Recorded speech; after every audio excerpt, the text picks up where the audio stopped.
Hey friends, welcome to my channel, and today we are going to study chapter 20 of CRPC that talks about trial of summon cases by magistrate. It is given from section 251 till 259. Summon cases section 2 sub clause W of CRPC में दिया गया है, जहां पर offence का punishment सिर्फ 2 साल होता है या उससे कम है तो वो हो जाएगा समन केस। और दोस्तों, समन केसेस में चार्ज फ्रेमिंग नहीं होती है। समन केसेस मजिस्ट्रेट ट्रायल करते हैं क्योंकि पनिशमेंट का नेचर ही ऐसा होता है जो बता देता है कि यहाँ पे सेशन कोर्ट के द्वारा ये ऑफेंस कभी ट्रायल नहीं होगा। सेक्शन 251 कहता है जब भी अक्यूज्ड या तो अपीयर होता है या तो उसको बुलाया जाता है मजिस्ट्रेट के सामने, अरेस्ट करके उसको लेके जब आया जाता है, मजिस्ट्रेट क्या करता है, उस अक्यूज्ड को सब्सटेंस स्टेट करेंगे। कौन सा सब्सटेंस स्टेट करेंगे दोस्तों? कि इन अपराधों के लिए आपको यहाँ पे हम ट्राई कर रहे हैं, दीज आर द ऑफेंसेस जो आपके ऊपर लगे हैं। मतलब मजिस्ट्रेट उसको बताएगा कि वो क्या क्या ऑफेंस किया है और किस लिए वो यहाँ खड़ा है, किस ग्राउंड पे वो खड़ा है। एंड इन सेक्शन 251 ओनली उससे पूछा जाएगा कि वो गिल्टी है या नहीं है। और आप लोग देखो यहाँ पे लिखा हुआ भी है कि but it shall not be necessary to frame a formal charge, मतलब कि चार्ज फ्रेम नहीं किया जाएगा।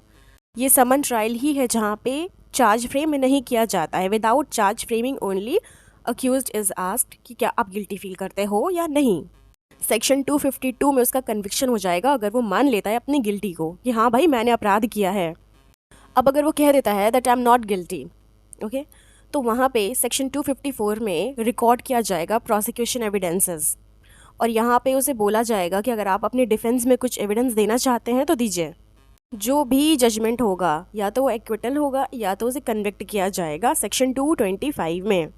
Section 253 conviction on plea of guilty in absence of accused इन पेटी केसेस। 253 में कन्विक्शन वहाँ हो रहा है जहाँ अक्यूज्ड एब्सेंट भी है एंड ऑफेंस क्या है, पेटी ऑफेंस है। तो अब आइए अब डीपली पढ़ते हैं section 251 substance of accusation to be stated. Accused को बुलाया जाएगा कोर्ट में, और अगर वो नहीं आता है तो उसको अरेस्ट करके मजिस्ट्रेट के सामने लाया जाएगा, और वहाँ पे मजिस्ट्रेट उसको बताएंगे कि उसने क्या क्या ऑफेंसेस किए हैं, और उससे पूछा जाएगा कि वो गिल्टी है या नहीं है। अगर वो गिल्टी फील कर रहा है then the case is over, अगर नहीं तो फिर यहाँ पे प्रोसेस शुरू होगा। और दोस्तों, यहाँ पे समन केसेस में फॉर्मल चार्ज फ्रेमिंग चार्ज नहीं लगाया जाएगा।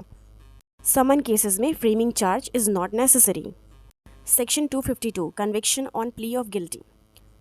अगर अक्यूज्ड गिल्टी प्लीड कर लेता है तो मजिस्ट्रेट रिकॉर्ड करेगा उस प्ली को और फिर उसे कन्विक्ट करेगा और आगे का प्रोसेस चलाएगा जैसा उसे ठीक लगे। Section 253 conviction on plea of guilty in absence of accused इन पेटी केसेस। तो दोस्तों, ये जो है इसको हम साथ में रीड करते हैं 206 में। सेक्शन 206 में क्या बताया गया है, वहाँ पे समन मिलता है पेटी केसेस के बारे में।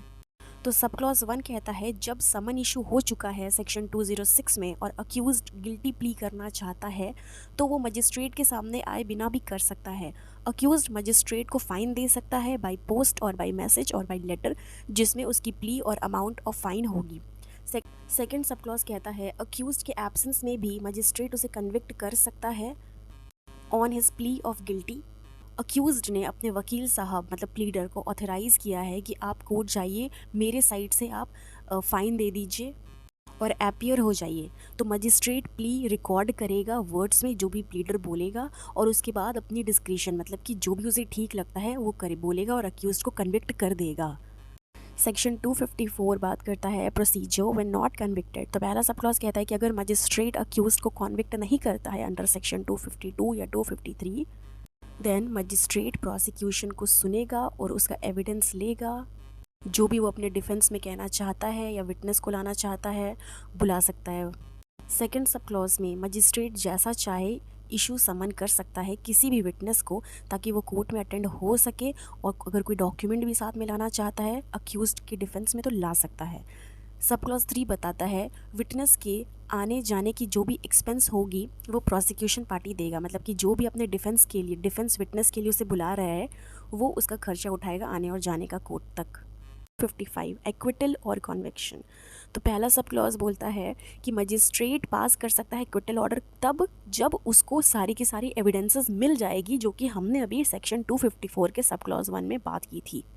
सब क्लॉज 2 बताता है कि जहां मजिस्ट्रेट सेक्शन 235 और 360 के तहत प्रोसीड नहीं करता, मतलब मजिस्ट्रेट को लग रहा है कि ऐसे पनिशमेंट वो नहीं दे सकता, उसकी कैपेसिटी में नहीं है, उसकी कैपेसिटी से बाहर है, देन सेक्शन 325 लागू हो जाएगा, मतलब मैटर सीजीएम को फॉरवर्ड कर देगा।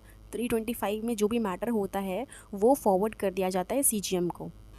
अगर दोस्तों 360 की बात करते हैं तो मजिस्ट्रेट को लगता है कि जो पर्सन है, जो अक्यूज्ड है, उसको प्रोबेशन में लीव दे दिया जा सकता है कि वो सुधर सकता है, ठीक है, तो उसको 360 में रिलीज़ कर देगा मजिस्ट्रेट। तो यहाँ पर एक्विटल और कन्विक्शन का पॉइंट ही नहीं आएगा। सब क्लॉज 3 बात करता है कि मजिस्ट्रेट अंडर सेक्शन 252 और सेक्शन 255 में कॉन्विक्ट करेगा। मजिस्ट्रेट के पास पावर है कि वो कॉन्विक्ट कर सकता है अक्यूज्ड को हर उस ऑफेंस के लिए जो वो ट्राई कर सकता है, चाहे कंप्लेंट हो या समन का कोई भी नेचर का हो। और मजिस्ट्रेट को लग रहा है कि पनिशमेंट देने की वजह से हमारे अक्यूज्ड को कोई भी नुकसान हो रहा है या उनका कोई भी राइट को नुकसान हो रहा है, जैसे हैम्पर हो रहा है, तो उसको पार्टिकुलर सेंटेंस का ही कन्विक्शन मजिस्ट्रेट दे सकता है। सेक्शन 256 नॉन अपीयरेंस और डेथ ऑफ कंप्लेंट। तो पहला सब क्लॉज कहता है कि समन इशू हुआ है, कंप्लेंट पे चार्जशीट फाइल नहीं हुआ है, क्योंकि ये समन केस है दोस्तों। जिस दिन का डेट फिक्स किया गया था उस दिन अक्यूज्ड अपीयर नहीं हुआ, तो मजिस्ट्रेट यहाँ पे एक्विट कर देगा अक्यूज्ड को। जब कंप्लेनेंट अपीयर ही नहीं हो रहा है कोर्ट में, तो क्यों हम अक्यूज्ड को सज़ा दे देंगे? नहीं देंगे ना भाई। जब जो कंप्लेंट मारा है, जब कंप्लेंट किया है वही नहीं आ रहा है, तो हम अक्यूज्ड को क्यों बार बार डेट देकर उसको फंसाएं हम इस चीज़ में? तो यहाँ पे मजिस्ट्रेट उसको एक्विट कर देगा।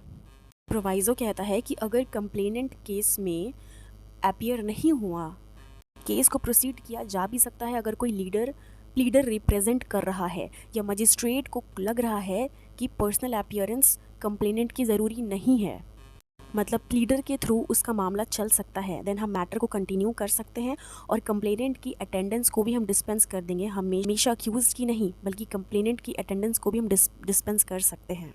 सब क्लॉज 2 बात करता है अगर कंप्लेनेंट की डेथ हो चुकी है और उसका प्लीडर उसके बिहाव पर अपीयर हो रहा है और मजिस्ट्रेट को लग रहा है कि कंप्लेनेंट के अपीयरेंस की ज़रूरत नहीं है, उसका प्लीडर ही केस जब आगे कंटिन्यू कर रहा है, देन इट्स ओके। ये पूरी की पूरी मजिस्ट्रेट की डिस्क्रिशन है। सेक्शन 257 बात करता है विड्रॉल ऑफ कंप्लेंट की। तो यहाँ पे कंप्लेनेंट को लगता है कि उसे अपना केस विड्रॉ करना है, तो यहाँ पे वो मजिस्ट्रेट को सेटिस्फाई करना होगा कि सफिशिएंट ग्राउंड्स है कि वो केस को विड्रॉ कर सकता है कंप्लेंट जिसके अगेंस्ट किया है।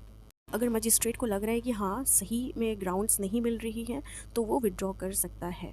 अगर उसने अगर 4 बंदे के खिलाफ उसने कंप्लेंट फाइल किया है और उसको लग रहा है कि 2 बंदा सही है, कोई ग्राउंड के लिए भी अपना कंप्लेंट विड्रॉ कर सकता है। Section 258 power to stop proceedings in certain cases. मतलब कोई भी समन केस शुरू हुआ है कंप्लेंट के अलावा दूसरे तरीके से, तो मजिस्ट्रेट फर्स्ट क्लास या सीजीएम की सैंक्शन अगर ले ली गई है, कोई और जुडिशल मजिस्ट्रेट रीजंस रिकॉर्ड करेगा, किसी भी स्टेज पर वो प्रोसीडिंग्स को रोक सकता है। अगर विटनेस के बयान को रिकॉर्ड कर लिया गया है तो उसके बाद कोर्ट उस केस में प्रोनाउंस करेगा जजमेंट या एक्विटल। अगर बयान रिकॉर्ड नहीं हुआ है देन रिलीज़ कर देगा उसको, मतलब डिस्चार्ज कर देगा। Section 259 power of court to convert summon cases into warrant. तो जब समन केस की ट्रायल चल रही है, कोई ऐसा अपराध से रिलेटेड कोई मामले का ट्रायल चल रहा है जिसके अंदर सज़ा 6 महीने से ऊपर है, तो मजिस्ट्रेट को लगता है न्याय के हित के लिए समन केसेस का ट्रायल चल रहा है, इसको वारंट केस की तरह चलना चाहिए, ठीक है। मजिस्ट्रेट को ऐसा लगता है कि न्याय में बाधा आ रहा है, जजमेंट में बाधा आ रहा है, तो समन केस को वो वारंट केस बना सकता है, कन्वर्ट कर सकता है। तो समन केस को वारंट केस बनाकर डील करता है केस को, मतलब कि मजिस्ट्रेट केस को फिर से हियर करेगा और अगर चाहे तो वो फिर से विटनेस को री एग्जामिन कर सकता है।